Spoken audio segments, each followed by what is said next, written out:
প্রথমে আমার সব প্রিয় বন্ধু বান্ধবদের কাছে জানতে চাইবো যে এক্সাম কেমন হলো। আজকে 21শে ডিসেম্বর 2025 অ্যান্ড কলকাতা পুলিশের প্রিলিমিনারি এক্সাম ছিল। তো কাট অফ কত যেতে পারে সেটা অনেকে তোমরা জানতে চাইছো, চলো তোমাদেরকে বলবো। ক্যাটাগরি ওয়াইজ কাট ওভারে সব কিছু ডিসকাস করব, এবং পার্সোনালি এক্সামটা আমিও দিয়েছিলাম অ্যান্ড আমার এক্সামের অভিজ্ঞতা কেমন হলো চলো সেটা নিয়েও ডিসকাস করব। কারণ তোমাদেরকে আমি আগের একটা ভিডিওতে বলেছিলাম যে আমি কিন্তু ডব্লিউবিপি কনস্টেবল দিয়েছিলাম অ্যান্ড তার আগে ডব্লিউপি এসআই দিয়েছিলাম। তার সাথে আমার এই পরীক্ষা দিয়ে আমি কি কি এক্সপিরিয়েন্স লাভ করলাম, এবং তোমরা আগামী দিনে যারা এই পরীক্ষা দেবে তোমাদের জন্য কিছু টিপসও দেবো। তো যাই হোক, প্রথমে তোমাদেরকে আমি বলি আজকে আমার এক্সামের এক্সপিরিয়েন্স কেমন হলো। ঠিক আছে, তো দেখো নর্মালি আমাদের যেসব জায়গায় এক্সাম পড়ে তার অপোজিট সাইডে দিয়েছিল। ঠিক আছে, মানে আমাদেরকে দিয়েছিল খড়গপুর সাইডে।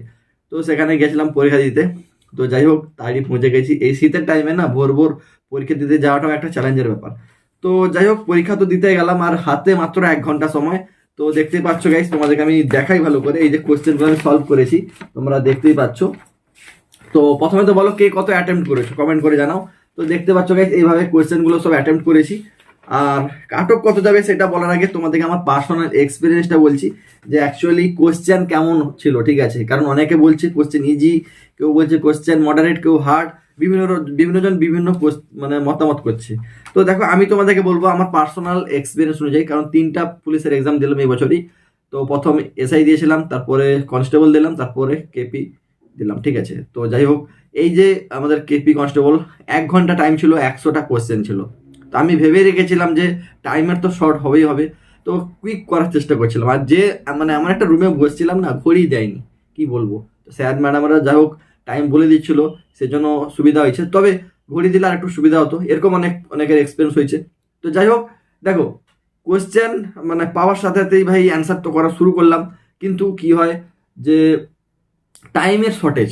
কারণ দেখো স্যার ম্যাডামরা যখন টাইম বলে দিচ্ছিল, তো টাইমটা মানে মনে হচ্ছে তাড়ি চলে যাচ্ছে। 1 ঘন্টা যে কীভাবে চলে যাচ্ছে কি বলবো। তো যাই হোক, পরীক্ষাতে না মানে আমি যেটা দেখলাম, মানে প্রশ্ন কিন্তু এতটা যে হার্ড হয়েছে সেরকম না। জিকে কোয়েশ্চেনগুলো মোটামুটি সরল ছিল, মানে কনস্টেবল তুলনায় কিন্তু এক্সাম সরল হয়েছে। ঠিক আছে, তো সেই তুলনায় আমি দেখলাম অঙ্কগুলা কিছু কিছু ক্যালকুলেটিভ ছিল।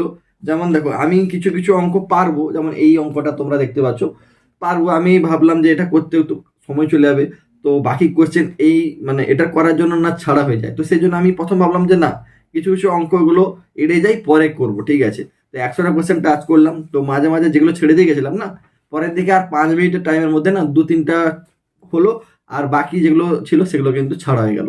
তো টাইমের অভাব কিন্তু হয়েছে। যাই বলো না কেন, পুলিশের এক্সাম দিয়ে আমি একটা পার্সোনাল অভিজ্ঞতা করলাম যে টাইমের কিন্তু শর্টেজ হচ্ছে। প্রচুর কুইক হতে হবে, প্রচুর মক টেস্ট দিতে হবে, তবে গিয়েই এইসব এক্সামে কিন্তু তারিখ ক্র্যাক করা যাবে, মানে ভালো অ্যাটেম্প্ট করা যাবে। ঠিক আছে, তো আমি পার্সোনাল দিকে যদি বলতে যাই, আমার 60 থেকে 70-এর মধ্যে অ্যাটেম্প্ট করেছি। ঠিক আছে, আর বেশি আন্দাজে টান্দাজে মারিনি, যেগুলো পেরেছি করেছি। বরং 5-7টা কোয়েশ্চেন জানা কোয়েশ্চেন পরে করবো বলে ছাড়া হয়ে গেছে। তো এই হলো আমার এক্সপিরিয়েন্স। তো প্রশ্ন বলবো না যে কঠিন হয়েছে, প্রশ্ন সরল হয়েছে। কাট অফও হাই যাবে কারণ ভ্যাকেন্সিও কম রয়েছে। তো এবার কাট অফ কত যেতে পারে, দেখো আমার এক্সপিরিয়েন্স অনুযায়ী তোমাদেরকে বলছি। এক্সাম মোটামুটি সবার ভালো হয়েছে। তো জেনারেল কাট অফ যেতে পারে 65 থেকে 70-এর মধ্যে। হ্যাঁ, 65 থেকে 70-এর মধ্যে কিন্তু জেনারেল কাট অফ যেতে পারে। আর এসসি এসসিদের কাট অফ যেতে পারে ধরে রাখো 50 থেকে 55, এসসিদের কাট অফ যাবে। আর ওবিসিদের কাট অফ কিন্তু 55 থেকে 60-এর মধ্যে থাকবে। ঠিক আছে, আর ইডব্লিউএসদের কাট অফ কিন্তু 40+ তোমরা ধরতে পারো। আর এসটিদেরও কিন্তু 45 থেকে 50 মধ্যে এরকম থাকবে। ঠিক আছে, কাট অফ একটু বেশি যাবে। আর পিডব্লিউদের ক্ষেত্রে একটু কম আসবে ভাই, 35-40-এর মধ্যে থাকতে পারে। ঠিক আছে, তো মোটামুটি এরকম কাট অফ আসবে একটা। আর কাট অফ কিন্তু একটু হাই যাবে। ঠিক আছে, যেহেতু কোশ্চেন একটু মানে স্ট্যান্ডার্ড নয়, একটু ইজি ছিল। ঠিক আছে, ইজি টু মডারেট। তো যাই হোক, ভ্যাকেন্সি যেহেতু কম ছিল, তো আর প্রশ্ন একটু সরল ছিল, সেই জন্য কাট অফ তো একটু বেশি যাবে। তবে টাইমের জন্য অনেকের কিন্তু এইভাবে সমস্যা হয়েছে, জানা কোশ্চেনও করে আসতে পারোনি, বা টাচ করতে পারোনি, বা কমপ্লিট করতে পারোনি 100টা কোশ্চেন। তো কার কি এক্সপিরিয়েন্স হয়েছে কমেন্ট করে জানাও।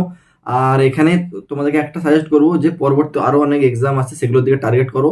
এটাতে ভেঙে পড়লে হবে না। আর যাদের ভালো স্কোর আসছে, যাদের অ্যাভাব 50+ রয়েছে, তাদেরকে বলবো তোমরা রান টান যদি করতে পারো। ঠিক আছে, কারণ তোমাদের জন্য চান্স বেশি রয়েছে। তো যাই হোক, কার কত কাট অফ হচ্ছে কমেন্ট করে জানো, মানে কত নাম্বার আসছে আর কি। ঠিক আছে, আর অফিসিয়াল কাট অফ কত হবে সেটা তো তোমরা পরে জানতে পারবে। তো বেস্ট অফ লাক সবাইকে, বেস্ট উইশেস আমার পক্ষ থেকে। সামনে আরো ভালো চেষ্টা করো, আর সাবস্ক্রাইব করবে। ওকে, বাই।